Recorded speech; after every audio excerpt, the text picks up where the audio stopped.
కుమ్మాయి కైగి ట్విట్టు పెట్టించుకుంటావు. ఇక్కడ హరీష్ రావు తోటేమో చెప్పించుకుంటావు. అల్లు అరవింద్ని, అల్లు అర్జున్ ఫ్యామిలీని టార్గెట్ చేస్తే రేవంత్ రెడ్డి ఇక మనకి పుట్టగతులు ఉండవు, తెలంగాణలో సినిమా ఇండస్ట్రీ ఉండదు, ఇక ఎవడు తెలంగాణ 4.5 ప్రజలు అడకదింటారు అన్నట్టు మాట్లాడుతున్నాడు. అంటే సినిమా ఇండస్ట్రీ ఇవాళ బంద్ అయితే బతకలేమా? What nonsense is talking.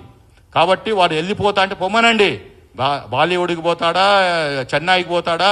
వాళ్ళు వచ్చిన చెన్నై, ఇదంతా చెన్నై బ్యాచ్, సాంబార్ బ్యాచ్. వాళ్ళు బాంబేకి పోతే కూడా అదే అంటారు, లుంగీ బ్యాచ్, సాంబార్ బ్యాచ్, ఈ మద్రాస్ బ్యాచ్ అంటారు. కాబట్టి వాళ్ళు హైదరాబాద్ బ్యాండ్ని వాడుకుంటున్నారు. వాళ్ళు వెళ్ళిపోతే నో ప్రాబ్లం. ఇప్పుడు ఆయన దిల్ రాజు గారు ఉన్నారు, ఆయన film development, Telangana film development chairman, ఆయన బాధ్యత తీసుకుంటాడు. ఇక్కడ నుంచి తీసుకురాలేమా ఒక బలగం లాంటి సినిమాని? ఇంకెలాంటి సినిమాలు వస్తాయి. కాబట్టి తెలంగాణ ప్రభుత్వము, తెలంగాణ ఆర్థిక వ్యవస్థ, ఎంప్లాయ్మెంటు, ఉపాధి ఈ 4 మీద, 4 కుటుంబాల మీద ఆధారపడి లేదు. కానీ ఎవరు ఆధారపడ్డారు అంటే ఒక కేటీఆర్, ఆ 4, ఒక కేటీఆర్, ఒక కవిత, ఒక హరీష్ రావు, ఒక కిషన్ రెడ్డి, వాళ్ళ బతుకులు, వాళ్ళ ఇంట్లో పొయ్యిలు నడవాలి అంటే మళ్ళీ ఈ రెచ్చగొట్టాలి. అమాయకమైన ఓయూ జేఏసీ ముసుగులో ఎవరినో గుండాలను పంపించి, నిజంగా ఓయూసీ వాళ్ళు అయితే చెప్తున్నాను, ఆ రోజు ఉద్యమంలో టచ్ చేశారా వీళ్ళని? ఒక మోహన్ బాబునో 2-3 టచ్ చేశారు. ఎందుకంటే వాళ్ళు ఈ కేటీఆర్ అన్నారు, నీ నాలుకో కోస్తా, ముక్కు కోస్తా అని. ఈ సిగ్గులేని వెదలు మళ్ళీ వాళ్ళెంబడే తిరిగారు 10 సంవత్సరాలు. ఓయూ జేఏసీ నిక్కాసైన వాళ్ళు, అందులోంచి ఆ యూనివర్సిటీని నేను చదువుకున్నాను, నా మాదిరి ఎంతోమంది చదువుకున్నారు, ఎంతోమంది హయ్యెస్ట్ పొజిషన్ ఉన్నారు, ముఖ్యమంత్రులు అయ్యారు, ప్రధానమంత్రులు అయ్యారు. పివి నరసింహరావు అక్కడి నుంచి అయ్యిండు.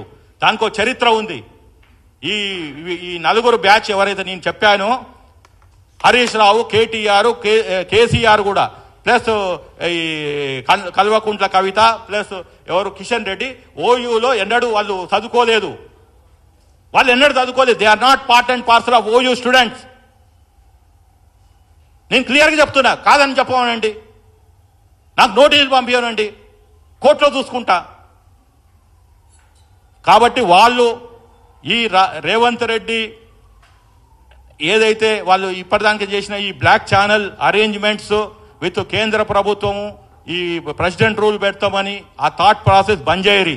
లేకుంటే మళ్ళీ మేము ప్రెస్ మీట్లు పెడతాము. నేను ఇంకా నా దగ్గర సమాచారం ఉంది, అది ఇప్పుడు నేను రివీల్ చేస్తలేను.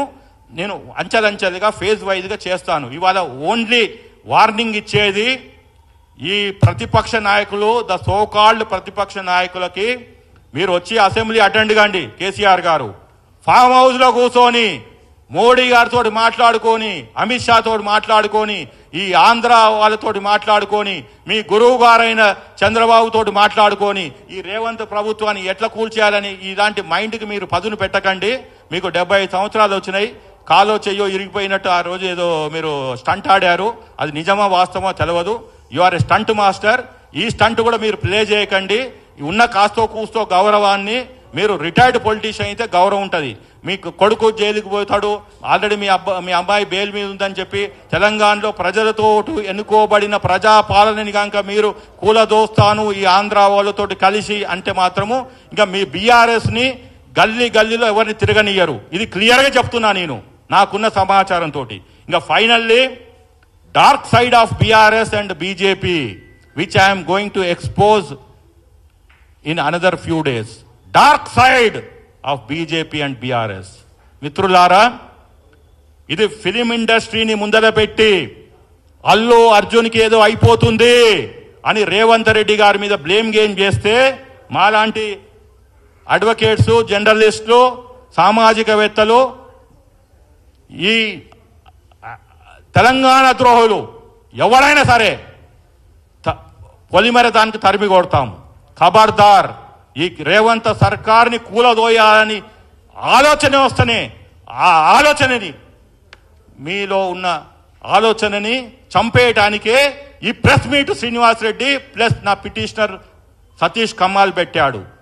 మీలో ఉన్న ఆలోచన, ఆ ధైర్యాన్ని, రేవంత్ రెడ్డి సర్కార్ని కూల్చాలనే ఆ ధైర్యాన్ని శ్రీనివాసరెడ్డి ఒక గొంతుతోటి రేపు 100,000 కలిసి మిమ్మల్ని రాజకీయంగా ఈ గడ్డ మీదనే భూస్థాపితం చేస్తారు కేసీఆర్ గారు, కేటీఆర్ గారు, కల్వకుంట్ల కవిత, హరీష్ రావు అండ్ కిషన్ రెడ్డి. ఇప్పటికైనా చెప్తున్నా, మీరు న్యాయం వైపు ఉండండి. న్యాయము రేవతి గారి వైపు ఉంది, ఆ మహిళ వైపు ఉంది, ఆ బాలుడు వైపు ఉంది. మీరు న్యాయం వైపు ఉంటే మీ రాజకీయ భవిష్యత్తు ఉంటుంది. లేదు ఇలాంటి పిచ్చి పిచ్చి ఆలోచనలు పెట్టుకొని ఇండస్ట్రీ వైపు, ఫిలిం ఇండస్ట్రీ వైపు ఉంటాము, ఆంధ్ర వలసవాదుల వైపు ఉంటాము. అంటే వలసవాదులు అంటే ఓన్లీ ఫిలిం ఇండస్ట్రీలో ఉన్న వాళ్ళం. ఈ issue is between government of Telangana versus Allu Arjun individually. ఇందులో సినిమా ప్రముఖులు కూడా చెప్తున్నాను, మీరు ఎవరు ఇంట్లో తలదూర్చకండి. ఒక్కడే వెళ్ళాడు, I salute to him, Jagapathi Babu, real hero. ఆ రోజు కూడా జై బోలో తెలంగాణ అనే సినిమాకు తీశాడు. ఇదే వెధవలు సినిమా ఇండస్ట్రీలో ఉన్నవాళ్ళు ఆయనను వెలివేస్తే చెప్పాడు, నేను ఆర్టిస్ట్ని, నా దగ్గరికి ఏ ప్రొడ్యూసర్ ఏ డైరెక్టర్ వచ్చినా నేను సినిమా చేయడం నా ధర్మము. నేను కృష్ణా జిల్లాలో పుట్టిన, హైదరాబాద్ నీళ్ళు తాగిన, నా దగ్గరికి వచ్చిండ్రు, ఇది సబ్జెక్ట్ నచ్చింది, నేను రిమ్యూనరేషన్ తీసుకుంటున్నా, అంత మటుకే చేస్తా అన్నాడు. ఇది ప్రొఫెషనల్ ఆర్టిస్ట్, ఏ జెన్యూన్ పర్సన్. అందుకని నిన్న వెళ్ళాడు. కానీ ఈ వెధవలు తెలంగాణ గడ్డ మీద డబ్బులు చేసుకున్నారు. తెలంగాణలో ఉన్న ప్రతి కుటుంబం నుంచి 10 రూపాయలు, 50 రూపాయలు, 100 రూపాయలు, 1,00,000 రూపాయలు డబ్బులు చేసుకొని వాళ్ళు పైపెచ్చు మేము తెలంగాణ ఏమంటారు కళామ్మ తల్లి బిడ్డలము,